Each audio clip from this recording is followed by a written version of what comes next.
Hello, everyone, and welcome to the Accidents of Allyship, Perpetuation of Racism in Non-Indigenous Organizations.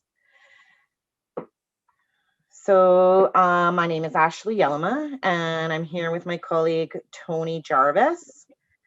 I want to just start out by saying I'm situated in Thunder Bay on the land of the Fort William First Nation of the Robinson Superior Treaty and the Métis Nation of Ontario. I want to thank the Anishinaabe people of the Great Lakes and the land of Nanabuju. Tony? Hi, my name is Tony Jarvis, and I would like to take this opportunity to acknowledge the traditional territories of Treaty 7 region in southern Alberta, which includes the Blackfoot Confederacy, the Tsuut'ina First Nations, and the Stoney Nakoda, Piikani, and Kainai. The city of Calgary is also the home to Métis Nation of Alberta Region 3. So we're going to start with a couple of introductions. Again, my name is Ashley Yelema. I am a settler of Dutch Canadian descent, born and raised in Thunder Bay, Ontario. However, I've spent time across Canada and across the world. My background is in psychology and behavioral psychology, and I started out as an in-home family therapist, however, moved into management and leadership. And that has been, again, across the globe. One of the most important things I think to note in terms of my background and my education and experience is that although being born and raised in Canada and completing most of my formal education here, I didn't have a lot of learning or experience that was related to Indigenous people. And as a matter of fact, I really didn't have those kinds of opportunities until living and working in New Zealand, Aotearoa, with Maori and Pacifica people. After spending time in that country, working in a bicultural organization, I returned to Canada and landed just outside of Calgary, which is where Tony and I first met. And that is really where my experience working with Indigenous people of the country that is currently called Canada began. And that's a bit of an introduction on my end, and more to come on how our relationship developed. So Tony. So hi, my name is Tony Jarvis. I was born in Yellowknife. I am Dene and Cree. I come from Treaty 8, Fort Chipewyan. My birth name was actually Marie Annette Radfat. However, through adoption at the age 8, they changed my name to Tony. So I've been sharing my story since 2009. I've sat on multiple panels sharing my lived experience and talking about the benefits of harm reduction and sex work. Also, my experience living with FAS. I was part of an Inside Out, which was a pilot project where women with lived experience in the correctional systems helping other women coming out of the correctional systems as peer supports. I've been working in the helping field since 2012, and I've worked within the harm reduction model and treatment and recovery. My passion comes from my own experience of over 20 years of chronic homelessness and addiction. My mother and all of her siblings were part of the residential school system. And because of my mother was unable to overcome the trauma that resulted of that system, I in turn became part of the 60 scoop and went through 24 different foster homes and an adoption breakdown at the age of 10. I myself started drinking at the age 8 because of the abuse I had already endured through this child welfare system, which included physical abuse, sexual abuse, spiritual abuse, and emotional abuse. I started my healing journey in 2008 and have achieved 13 years of sobriety as of now. I am now a registered addiction counselor, and I have training in intergenerational trauma, nonviolent crisis interventions, and I also started and implemented a community engagement program for women living within the harm reduction housing. I have worked in community, helping Indigenous people and non-Indigenous people connect to culture through beading, ribbon skirt making, and other cultural activities. I've coordinated feast celebrations and smudge ceremonies within different agencies in Calgary. Thank you.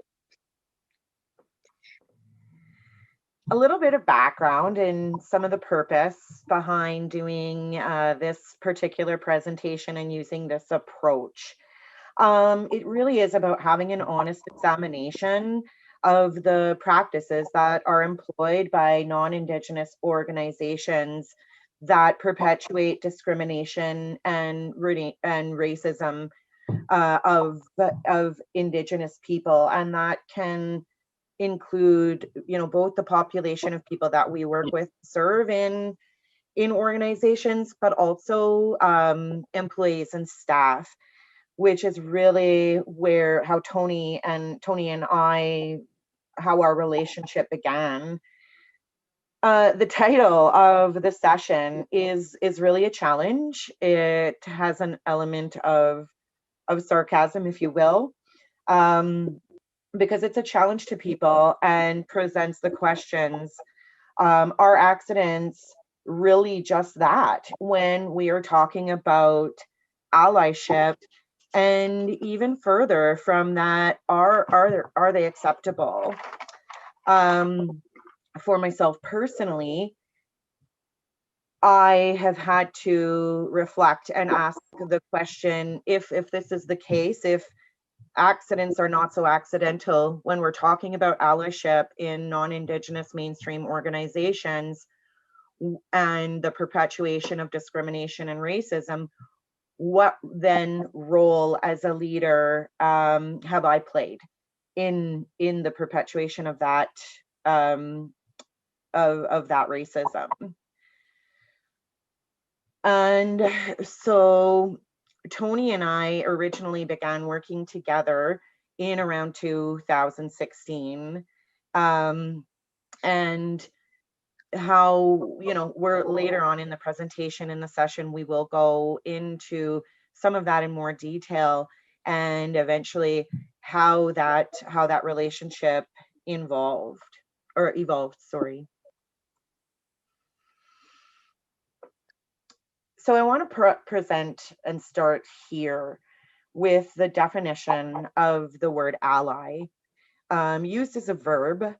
Ally, the word ally means to join yourself with another person, group, etc., in order to get or give support.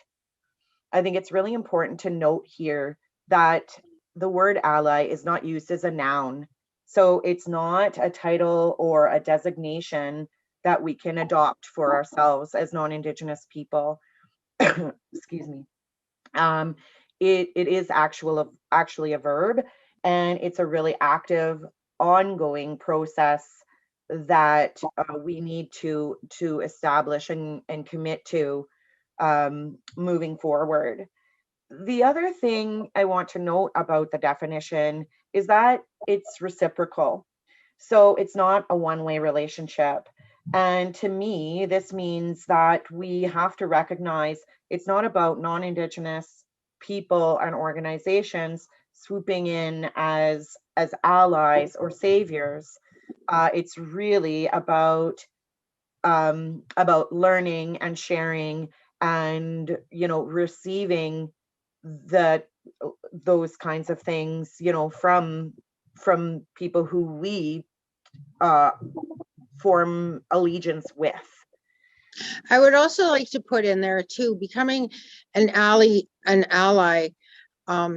like I like what you said there, Ashley, is that it's reciprocal, is that it's giving space for empowering of people. It doesn't matter, I don't think, when we're working in this field, what, like, especially working with Indigenous people, it's giving that safe space for both of you guys to have that safe conversation of what needs to be done, right? And in that sense in itself, it's bringing back some of their cultural views of that everybody's equal, because a lot of these agencies that we work within have that pyramid, right? We work within that pyramid where somebody's always bigger and is your supervisor, has more power over you, right? So there's a very big power imbalance when we're going into agency, other than sitting around a table. Absolutely, Tony. It's that hierarchy, and you and I, have definitely experienced the impact of that hierarchy.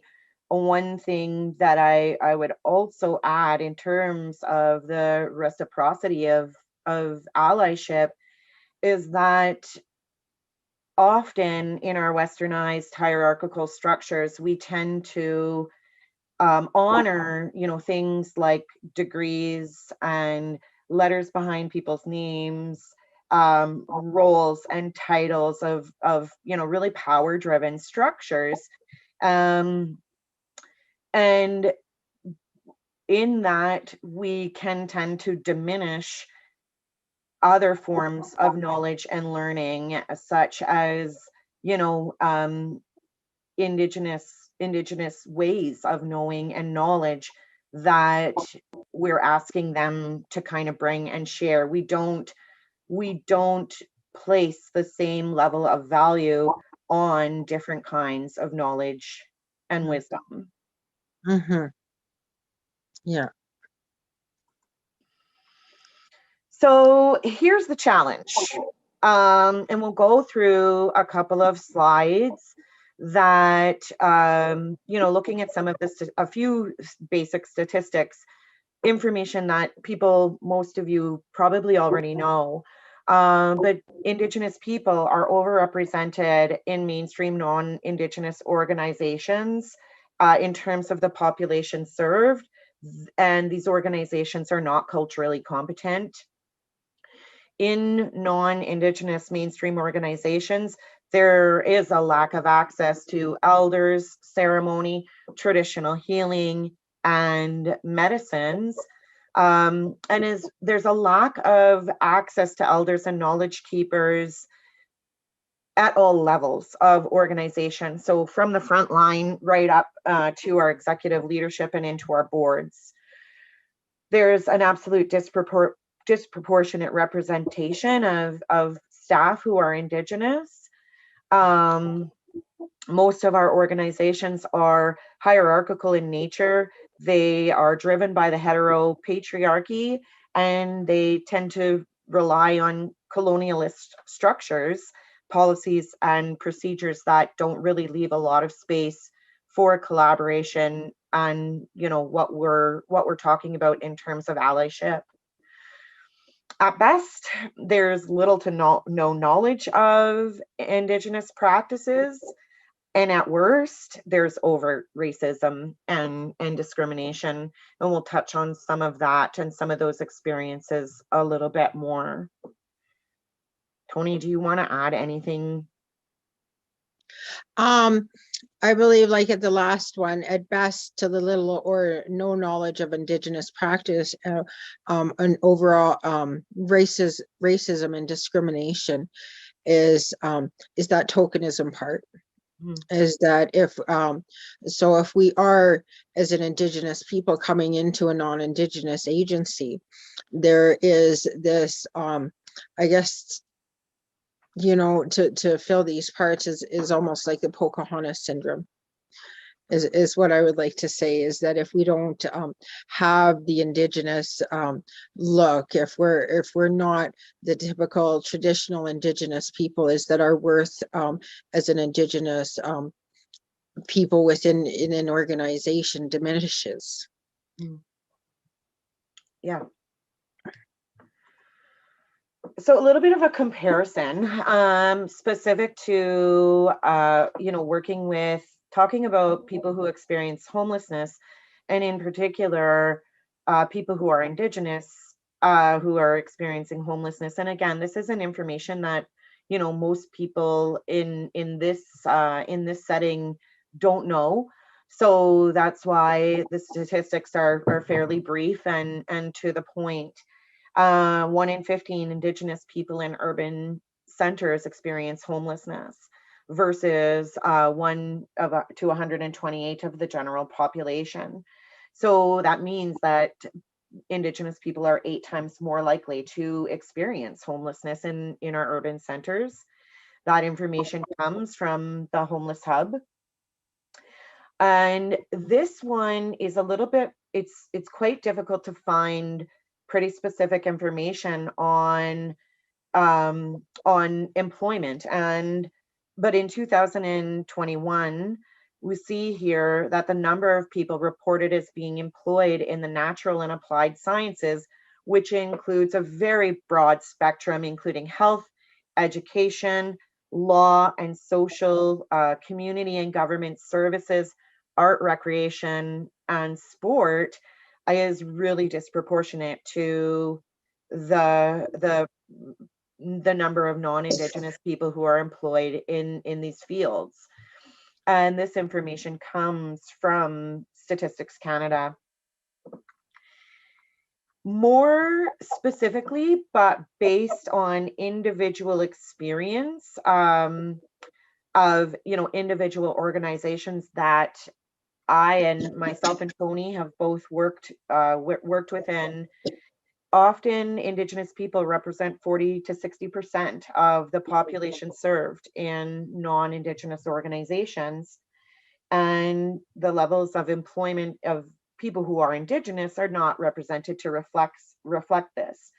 So you'll see numbers more like around, you know, 3 to 7% of Indigenous people who are employed within the organization.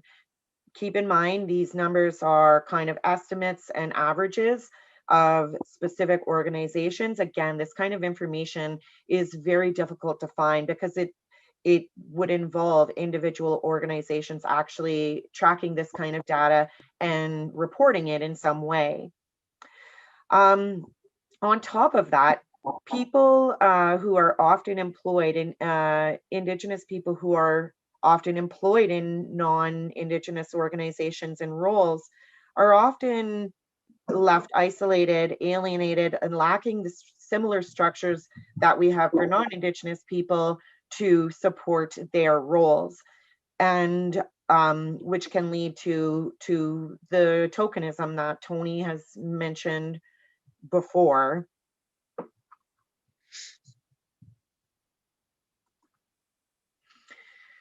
So for the body of this session, the body of this presentation, we decided to do it a bit of an interview style, and in order to help have the conversation be less formal and, you know, more experiential for myself and Tony.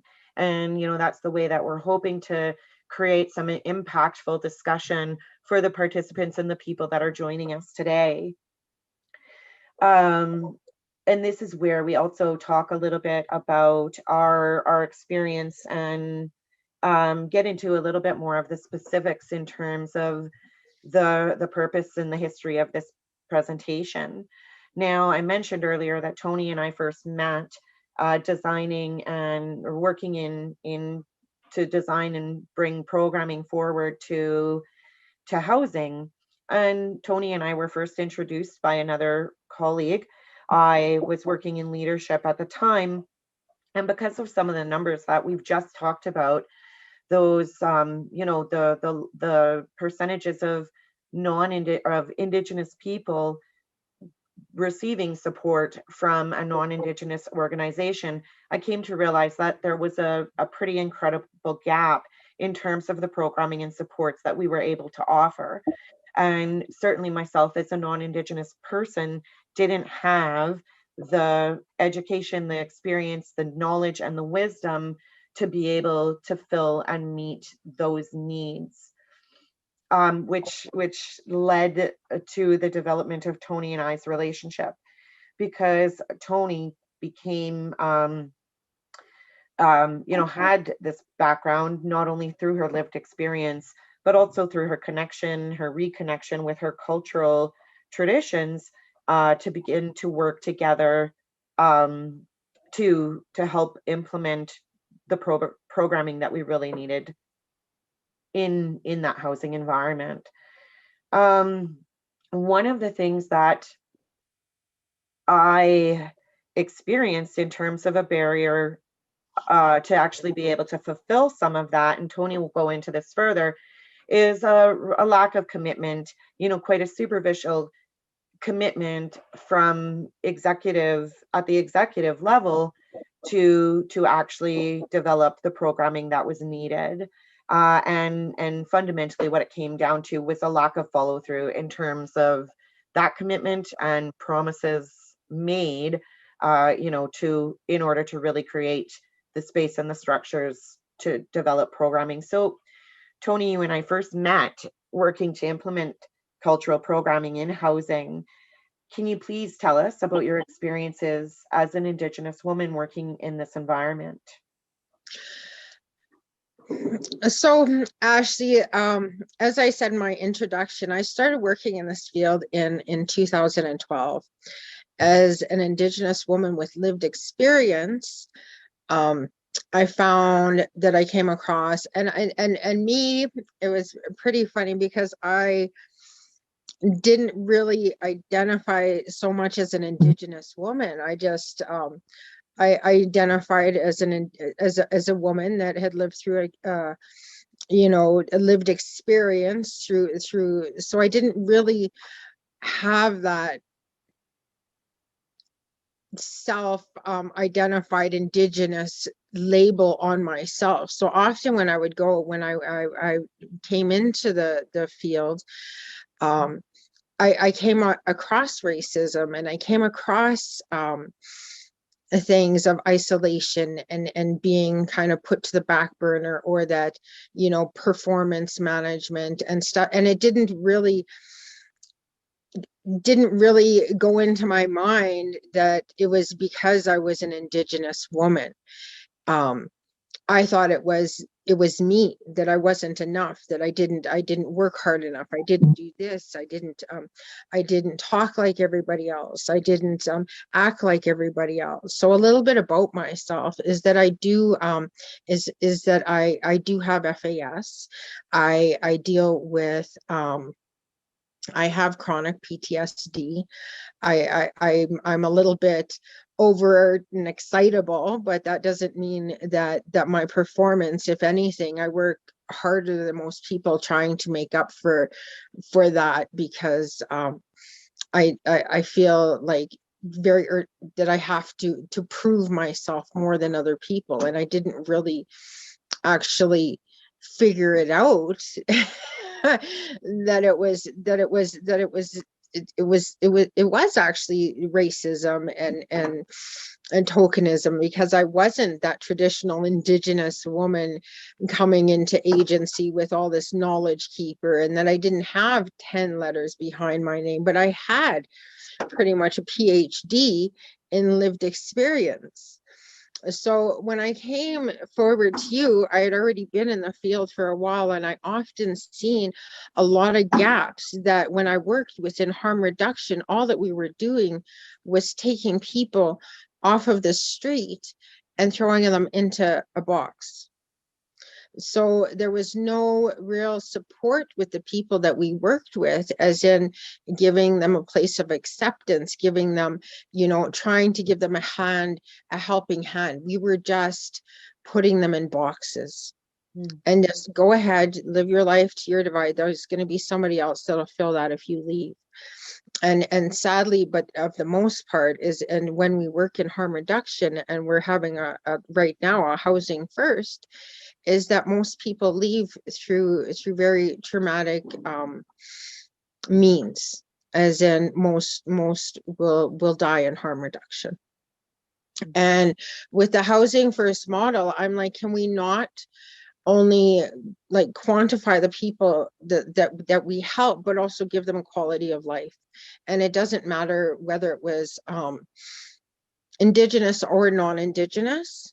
I just believed in my heart of hearts is that once we're there as a field of helping people to help these people, is to actually help them. And that means help them with life skills, give them some sense of self back, give them a sense of identity, let them, give them, these people, because a lot of them come from such a trauma base, is that they have not felt safe in most of their lifetime. So for me, it was just really important to make programming that supported and not only supported, but helped these people thrive within themselves. And I seen that time and time again. It was just housing, putting them in there, giving basic needs, but nothing more to support their living.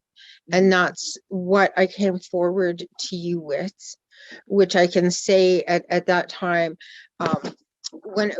so we were talking about this earlier. So as a person that deals with chronic PTSD, when I'm talking, I can actually go into a fight or flight response where words will actually fall out of my head because because of that. And so when I come forward in agencies, in certain agencies, and I don't feel that comfortable, I'll stumble over my words, and I won't be able to grasp the words that I need to say the things that I want to say, and it can come out sounding very I guess in an uneducated, non-westernized view that there's this Indigenous woman with a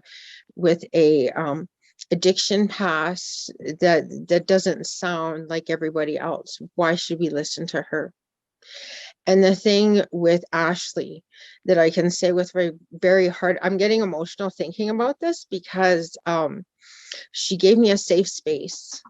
She allowed me and empowered me to use my voice in a good way and come up with a programming that she said, go ahead and implement this.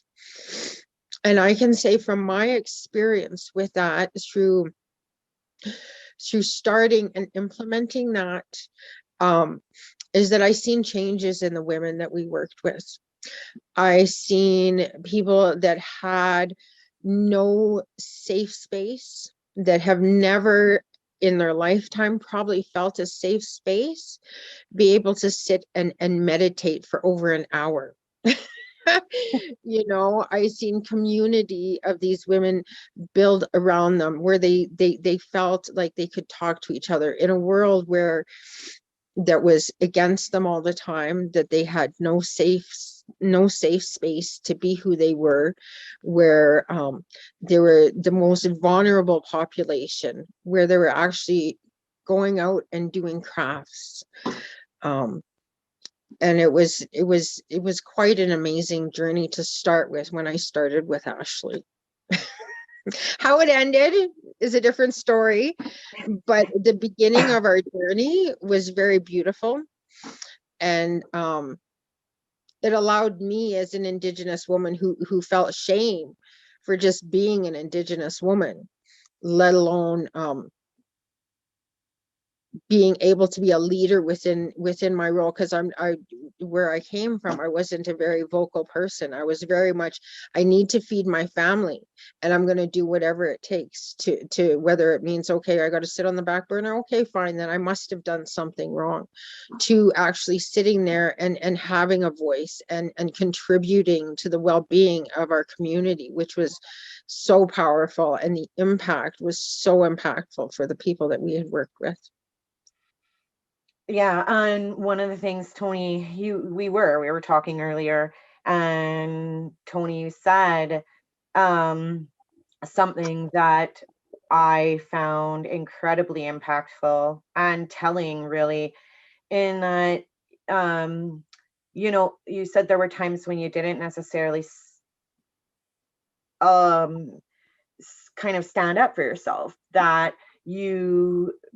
probably other people wouldn't tolerate some of the things that you've been experienced. They would speak out, they would and they would, stand up for yourself. And you said that you allowed people to oppress you in your role and kind of devalue you.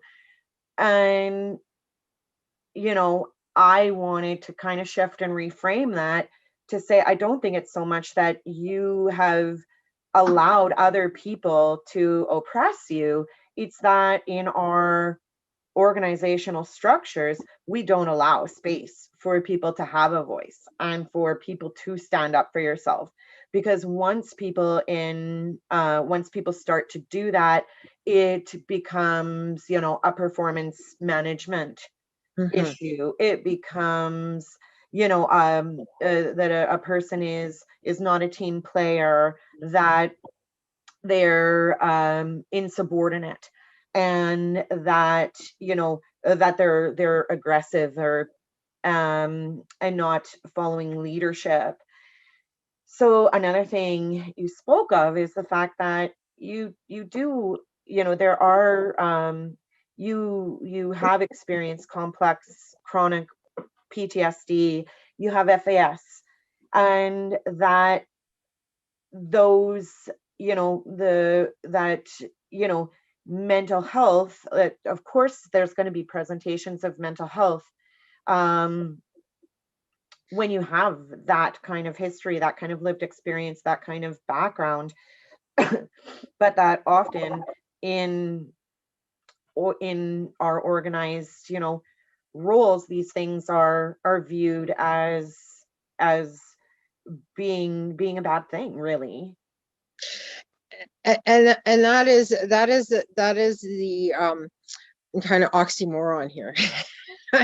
Because as experts in mental health and in addictions, as a helper coming in with challenges in life, challenges is that I do, but I am winning.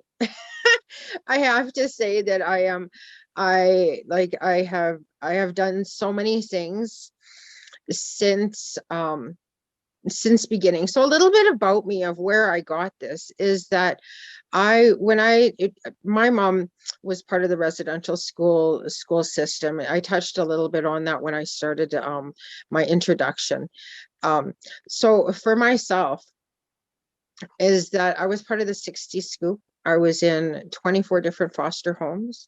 I was abused in most of those foster homes. I had been sexually abused before the age of 5.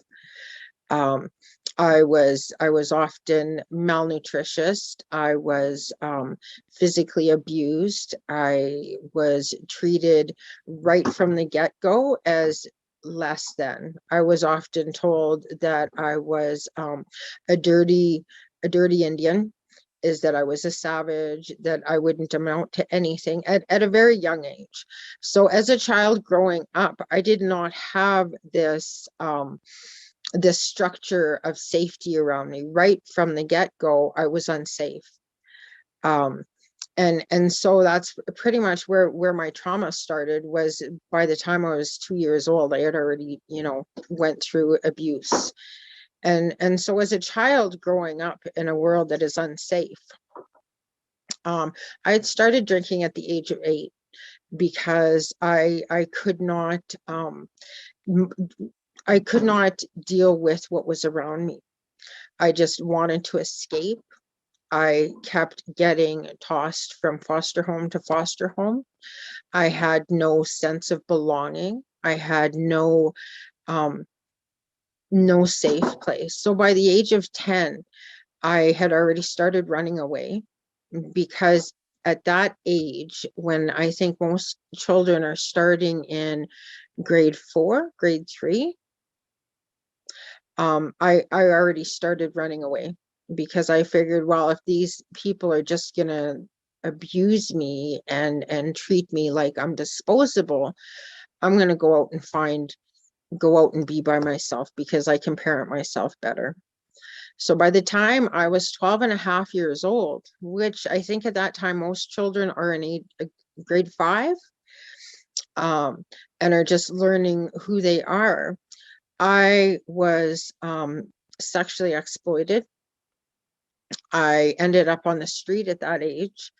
I was taken from Edmonton to Calgary to Vancouver and Victoria through a, a, a sex trafficker, and I started I started heavily drinking at that time, because by the time I was 12 and a half, I had been raped for over 7 hours, and told that this guy was going to kill me, and continually went through this trauma, because once I started in the sex work as a victim, I ended up going back to that because I had a way of making money. So when I was out there on the street, I started drinking. So at 12 and a half, so I started, and until I was 28 years old, I was out on the street. I was an intravenous drug user for 10 years. And then once I moved away from Edmonton at that time, I had already went through multiple physical abuse and rape, and being beaten, left by the side of the road. So bad, like so many traumas. And then I started smoking crack cocaine. And that's how my life became. I was disposable. My mother was actually also killed through domestic abuse and drug abuse. And I was following in her footsteps. I was told that I was disposable. And so at that time, I had no sense of nothing. And I remember, I think the turning point for me was when I actually started to get some community connection, is that there were helpers out there. When I finally connected to community support through Kindred House in Edmonton, where people actually started, I started to realize there's people out there that actually want to help me. And like I said, I never really, I identified as Indigenous, but not really to the point that it made it didn't really impact me. It was more, I identified as a homeless drug addict. And when I found out that there was community supports out there that actually really wanted to see me do better and help me, and got me into rehab centers and stuff, because I didn't have a family. I didn't have people that if I was found dead somewhere would actually care, and I would have been another Jane Doe. I would have been another statistic out there as another Indigenous woman being found. So for me, the important part of community is what I was shown. Because I can tell you right now that I don't think that I would be here today if those community supports out there didn't help me. So there were people that came through supports throughout community, that came and did in-home support, that came and connected me back to that culture, where I was able to access sweats, where I was able to start learning who I was as a person. Because right from the get-go, I didn't have a chance. I didn't have that sense of who I was, and then lost it. I never had it to begin with. So through cultural connection, through doing cultural ceremonies, through learning cultural crafting, through having that safe space where it was non-judgmental, was I able to start my healing process. And that's what I wanted to bring back into agency, because I wasn't seeing a lot of that in the agencies that I was working with. I was like, why are we not supporting these people, and actually not only the letting them or allowing them a safe space, but why aren't we giving back to them and allowing these our people to thrive Mm. within agency? So And Tony, that's the gap that I wanted to fill, was that everybody, and it doesn't matter who or where or what a person comes from, is that everybody deserves to live a life with respect and dignity. Everybody deserves to have a sense of self. And that's where my passion came from. And that's what I wanted to bring to the table. And I knew I could if I only had the chance. But every time that I would come in, I would always get those: you're unregulated, you don't have personal boundaries. Just wait, just wait is often what I heard, right? Um, and yeah, it was just very diminishing to who I was, because at the end of the day, I had a job and I just needed to continue to be employed and go through this, because at the end of the day, like I said, most people, well, why did you put up with it? Why did you allow that to happen to you? Why did I would have shed something? I would have brought it forward. I would have done this. At the end of the day, I just needed to feed my family. I needed to be employed. I needed to have a roof over my head. I needed the everyday things that people take for granted. And I was in fear that if I spoke up, if I asserted myself, that I would get fired, because I was too much. I was unregulated. I was told I had no boundaries. I was excitable because I was excited about what I was doing. So these things that come as labels to a non-Indigenous, a person that hasn't dealt with the traumas that I have, that hasn't, doesn't have the passion that I do, would be considered assets for me, because of my past, no matter how long ago that was. Like I said, I have 13 years in. I've made multiple, I've talked on multiple panels. I've been, I've done feast, I've done ceremony, like brought all this stuff to community.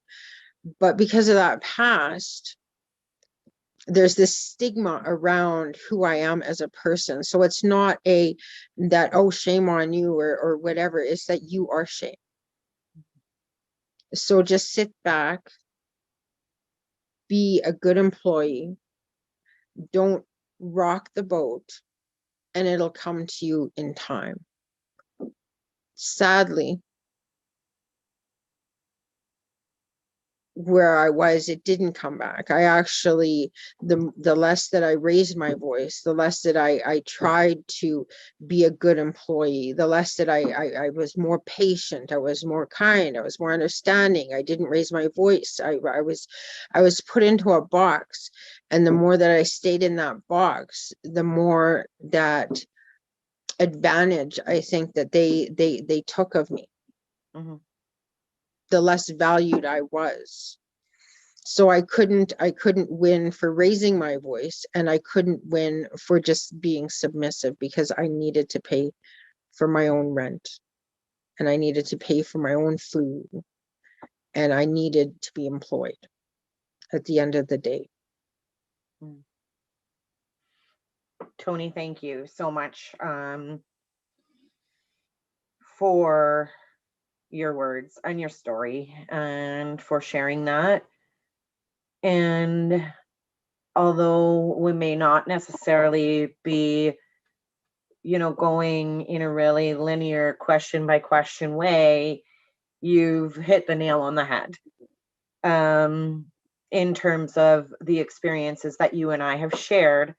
And to let folks who are listening and watching this presentation know, over the years, Tony both you know, holds my feet to the fire to be accountable, but but also gives me an incredible amount of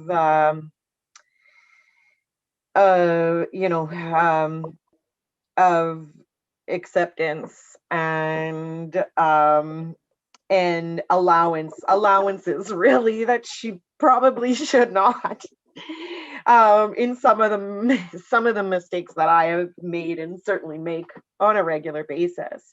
um and you know, I really distinctly remember a time of, you know, working with Tony and getting so frustrated with the process of honorariums, and how, you know, non-Indigenous organizations often have quite a few barriers to be able to really compensate people and to provide them with honorariums. And it was just, you know, fighting the paperwork and fighting the, you know, the finance department and all the structures and the policies.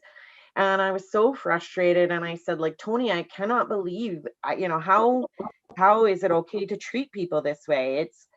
It's you know, it was just blatant in terms of racism.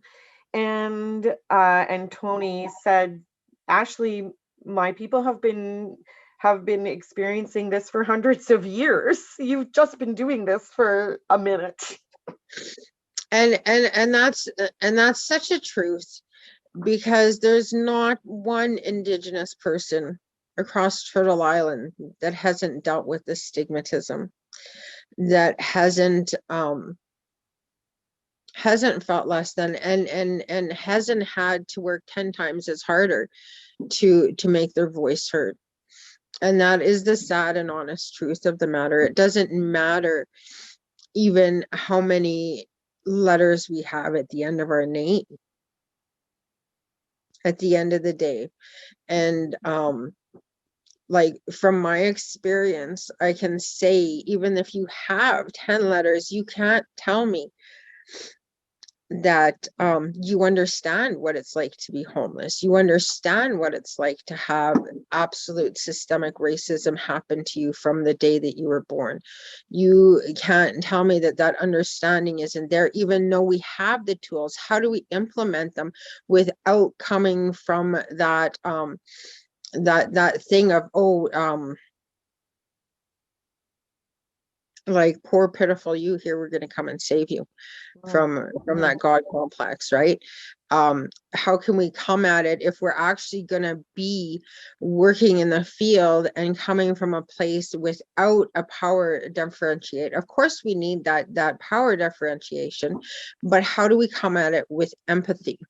How do we come at it when we're working with these peoples that have been oppressed all their lives and have had deal with this? How can we as organizations come forward and work in this way if we have that within our own organization? How can we help these people that we're working with? Are we really trying to help these people, or are we just making jobs for ourselves at the end of the day, honestly? Well, and I think that that's it. You know, Tony, often in these non-Indigenous mainstream organizations, we, and you know, leadership, we like the sound of saying we're allies. We like the sound of saying we work with the Indigenous community. You know, we like the sound of you know, being able to promote to funders and you know, make pamphlets that say we're culturally competent and culturally sensitive, or you know, culturally aware. And the reality is that liking the sound of something, or liking to be able to present ourselves in a certain way, is the the problem itself, because that is how we actually repeat harms and perpetuate racism and Mhm. discrimination, by doing things on a very superficial level. Mm-hmm.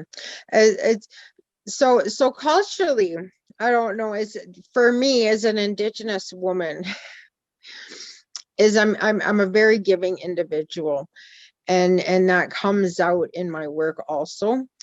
I remember when I went and I spoke to the Murdered and Missing Committee, is that I had some speaking on kind of tokenism and checking that box, is that I had money to be able to have culturally appropriate healing. So I was able to actually sponsor a sweat.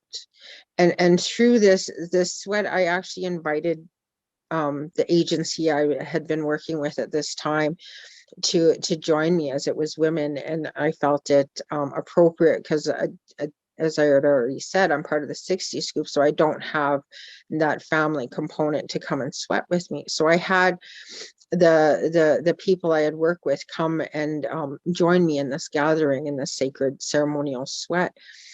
And I had found out at a later date that me, I was like, oh wow, look at it, you know, they're getting, they're being able to get the day off and come. What an amazing thing to happen, right? That this organization is supporting me in that way.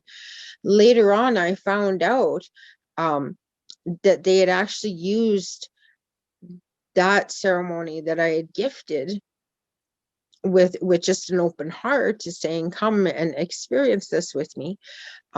They had actually used that and ticked off Indigenous training as an agency without even asking me. Right. So that's just another way that that my cultural being, spirituality was used. I found, like, later on, there was no asking, there was no conversation of, hey, do you mind if we use this as that, and speaking to that honorarium, because I actually had paid for that, because in culture we give honorariums to our elders to thank them for their time and their prayers, and there's protocols behind this, and I had actually paid for all that out of my own pocket. And yeah, there was no conversation around, can we repay you, or is this even okay to begin with? There was no conversation Mm, about that. mm.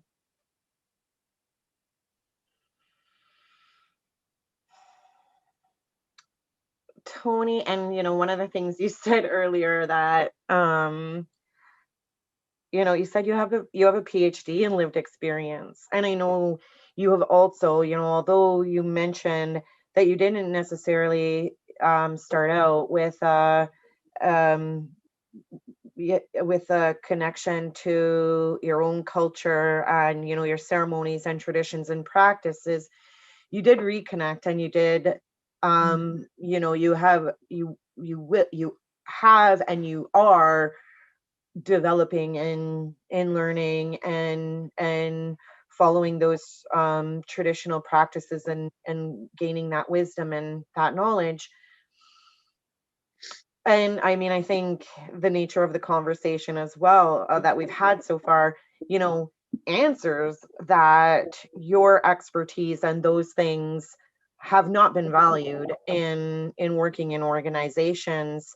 Definitely not to the same level that we, that we the same value that we put on our, you know, westernized ways of learning, higher education, and advancement, individual advancement in terms of role and status. Mm-hmm.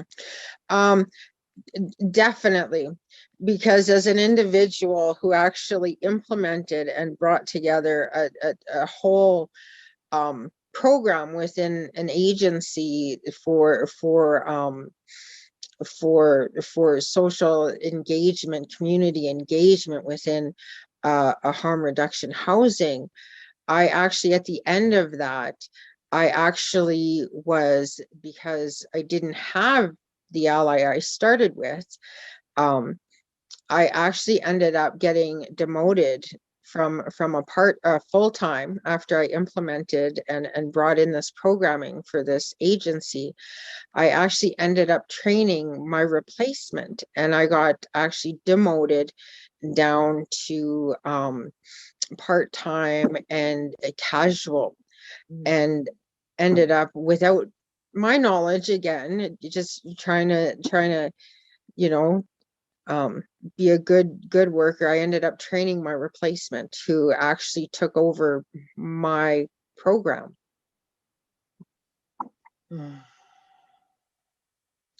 Yeah.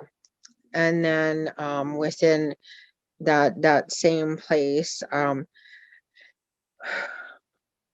there was I've done feasts. I've helped with feasts. I've implemented. I've helped coordinate feasts in community and stuff, and within this agency, being one of the only Indigenous staff at this agency, I was actually put underneath a non-Indigenous woman to implement a feast. Who, at the end of the day, I actually brought the ceremonial feast. I actually started at 7 o'clock in the morning. I worked all night cooking the feast, getting it ready, and the person who was in charge of it in this agency was non-Indigenous, was 2 hours late, didn't have the proper protocols, didn't have the things that was expected or protocol in an Indigenous culture. And actually she had gotten all of the accolades. Mm-hmm. with You know, within that. And why I bring this stuff forward is that it's so important, I think, in my eyes, to bring that this isn't just a topic, that this is a struggle that most, well, Indigenous people that I know in agencies that are non-Indigenous have. So this story is not a unique story. And that's the actual sad and honest truth of this, is that this is not a one-off story, that this, doesn't happen consistently. It's not talked about in an honest and open way, because then, oh, we don't want to be looked at in some way disgruntled or upset or this, that. And I don't come at it as that way. I just come and I bring it forward in a way this is my experience, and this is what happened to me as an individual. And the truth of it, as I will say again, is that this is not a one-off story. This happens so much throughout agencies, and it's just shoved underneath the rug and not brought to light. And if we're going to make an honest effort to be allies within agencies, we actually have to stop this lateral violence, and we have to stop having this idea that the worker needs to look a certain way with a certain amount to be effective in their teaching of being a support. Absolutely. And Tony, I think what you're speaking to fundamentally is the concept of, cultural appreciation versus cultural appropriation. I'm mindful, Tony, that we're really coming up to our time. And, I mentioned in the beginning of the presentation that this presentation was a challenge. And in order to, kind of put the conversation together, I think the fundamental learning and takeaway from this conversation is that accidents and mistakes cannot be excuses to replicate the harms of colonization and racism. And that goes, for me in my journey or my path, my action, my verb to try to form allegiance, and in order to practice allyship, and that goes for organizations and, you know, across the board. I think too, in the end of it is take a chance. Talk to that person that has the lived experience. Talk to that person, give them a chance and see what they do. You never know. They can change the world. Absolutely. One step at a time. Tony, and you know, earlier the conversation you mentioned, the way our relationship started wasn't really, wasn't the way that it ended. I'm going to finish off by saying, you know, for one thing, thank you so much for being here with me to do this presentation. And I beg to differ, because our relationship hasn't ended yet. There's still No, more to come. I definitely hope so. I'm looking forward to working more with you, Ashley, for sure. And like I say, if for allyship is be open. Don't well, we'll go through some of the don'ts, hey? I think we have a slide. You know what, Tony? I think we might save that for the Q&A, Okay. because it is time for us to sign off on our recording. Thank you so much for having me, Ashley, and I look forward to definitely working with you some more. Thanks, Tony, and thanks everyone for being here.